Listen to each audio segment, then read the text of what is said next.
आज हम लोग देखेंगे क्लास 10th का चैप्टर नंबर 5 का जनरल फॉर्मूला अर्थमेटिक प्रोग्रेशन का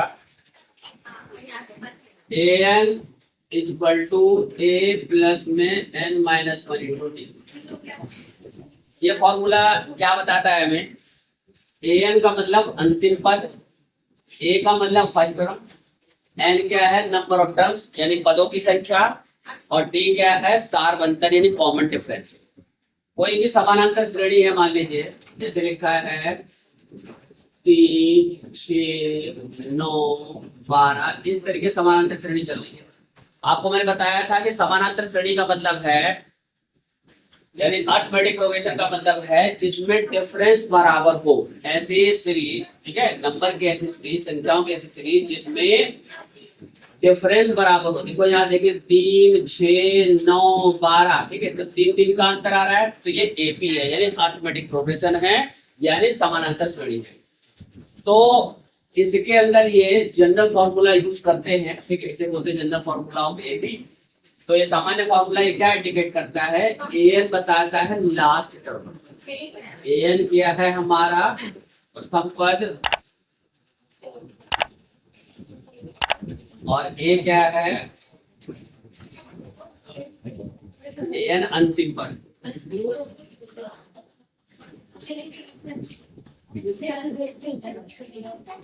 प्रथम पद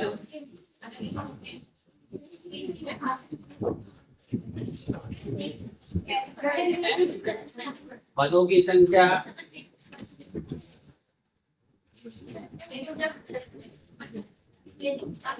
और डी क्या है सात, यानी लास्ट टर्म। ये क्या है? Last term. प्रथम पद यानी first term, number of terms, और ये क्या है कॉमन डिफरेंस।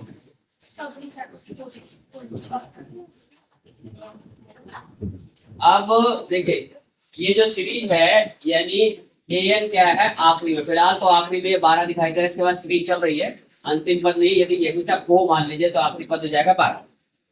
ए क्या है फर्स्ट टर्म यानी पहला टर्म क्या है 3, पदों की संख्या कितनी है? यदि ये यहीं तक है 12 तो फिलहाल कितने हैं 4, और टी क्या है इसका सारवंतर, 6 में से 3 क्या 3 या 9 में से 6 क्या 3। तो इस तरीके से कोई भी सीरीज टी हो उस सीरीज से इन चारों में से कोई भी चौथा पद ज्ञात कर सकते हैं यदि 3 दिए हैं तो, ठीक है। यानी यदि लास्ट में पता है, ए पता है, एन पता है तो डी ज्ञात करिए। कोई भी 3 पता है यानी प्रथम पद पता है, एन पता है, डी पता है, तो हम अंतिम पद पता कर सकते हैं। कैसे पता करेंगे देखो मैं बताता हूँ। जैसे मान लीजिए एक एग्जाम्पल लेते हैं, देखो यहाँ पर ये है यहाँ पर 4, 7, 10, 13, फिलहाल 4, 3, 7, 3, 10, 3, 13, 3 का अंतर है इस पे, ठीक है। ये एक समानांतर श्रेणी है, ठीक है, क्योंकि डिफरेंस बराबर है। इसका लास्ट टर्म कितना हो गया 13, यानी अंतिम पद कितना हो गया 13। यदि पहले पद की बात करूं तो ए बराबर क्या है इसमें 4, और डी की बात करें तो 7 में से 4 माइनस कर दीजिए, तो कितना आ गया? ये आ गया 3।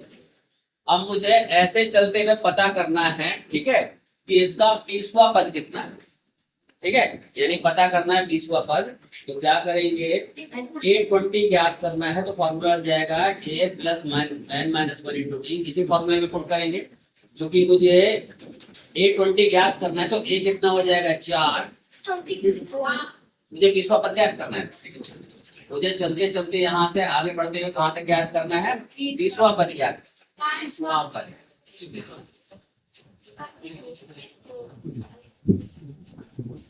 ठीक है। 20th टर्म नहीं पता है वो याद करना है मान लीजिए। तो अब मैंने ए की जगह 4 रख दिया, एन की जगह क्या रखना है मुझे 20 माइनस 1, और टी की जगह क्या हो जाएगा यहाँ पर 3। तो देखो 4, 20 में से क्या 19, 19 गुणा में 3, तो 4, 19 दिया 57, एन की जगह 20 रखेंगे, 100 बस याद रखना है, ठीक है। तो ये आ गया हमारा 61, 61 20वां पद हो गया, यानी 20th टर्म इसका कौन सा हो गया 60, ठीक है। तो मैंने बताया आपको यदि 3 दिए होंगे तो चौथा ज्ञात करें। 3 इसमें कौन कौन से पता थे? हमें ए पता था, पता था, इसमें टी पता था, इसका कार्बन यानी कॉमन डिफरेंस पता था, और साथ में ये भी पता था कि एन कितना है। एन क्या है? 20 यानी 20वां पद ज्ञात करना है। ठीक है, तो 20वां पद मैंने निकाल लिया, एन मुझे 20 पता था। अब मान लीजिए कोई श्रेणी लेते हैं, देखो मैं फिर दोबारा लिखता हूँ क्वेश्चन। ठीक है, देखिए 4 8 12 16 20 ऐसे करते करते हम पहुंच गए यहाँ पर 72 पर। ठीक है, ये आ गया हमारा 72। अब हमें ये नहीं पता 72 कौन सा टर्म है। ठीक है, हमें पहला पद पता है, फर्स्ट टर्म पता है, डी भी माइनस करके निकाल लेंगे इसके अंदर। लास्ट टर्म भी पता है, इसमें 72 है। ठीक है, लेकिन ये नहीं पता ये लास्ट कौन सा टर्म है। ठीक है, तो देखो फिर यही फॉर्मूला यूज करेंगे। देखो मैं लिखता हूँ, सबसे पहले ए लिखेंगे, ए इक्वल टू 4 और डी इक्वल टू क्या हो जाएगा? डी मैंने बताया है, इसमें से 8 माइनस 4 कितना आ गया? ठीक है, और इसको फिर निकालता हूँ।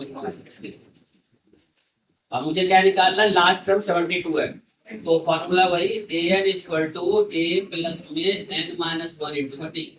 लास्ट टर्म कितना है? 72, तो ए एन की जगह क्या लिख देंगे? 72। आपने कहा 72 है। ए कितना है हमारे पास? 4। एन हमें पता नहीं है, एन हमें ज्ञात करना है, और डी कितना है हमारे पास? 2। अब ये बता रखा है आपको, इक्वेशन सॉल्व करते समय एक इक्वेशन बन गई जहां बराबर आ जाता है। ठीक है, उसमें कोई वेरिएबल हो तो वो क्या बन जाता है? समीकरण। ठीक है, तो समीकरण यदि हमें समीकरण में से किसी का मान, किसी वेरिएबल का मान ज्ञात करना होता है तो उसका एक ही तरीका है, जो वहां जो जैसा है उसको वैसे ही रहने दो, बाकी संख्या दूसरे पे ले जाओ। तो एन को वहीं रहने दो, बाकी संख्या ऐसे लेकर आएंगे। तो देखो सबसे पहले प्लस माइनस वाली संख्या लाएंगे। हाँ बोलो, किसमें ले जाओ? इसमें था 20वां पद, क्या नहीं रहा था? 20वां, गिनते जाओ। नहीं नहीं, एन 72 नहीं है, ये उस पद का मान है। जैसे बता दो, 4 7 10 10 10 कौन सी जगह पर है? तीसरे जगह पर, तीसरे। तो तीसरे पद का मान कितना है? 10 है। ऐसे 20वें पद का मान पता नहीं था हमें, बात समझे? तो यहाँ पे किस जगह एन कितना है? 3।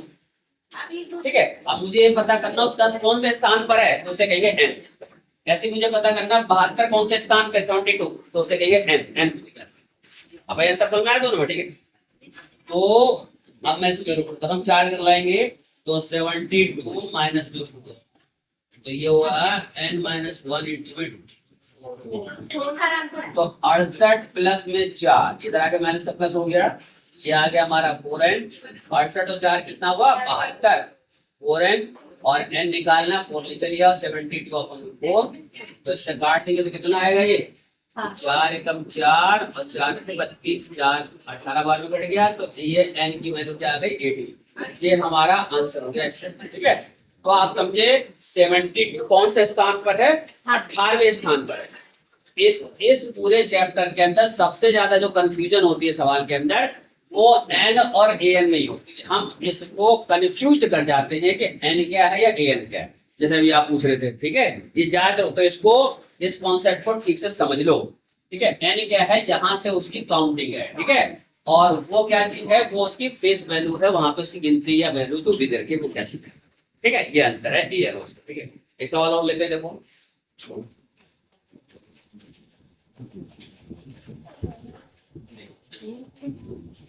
-5 -3 -1।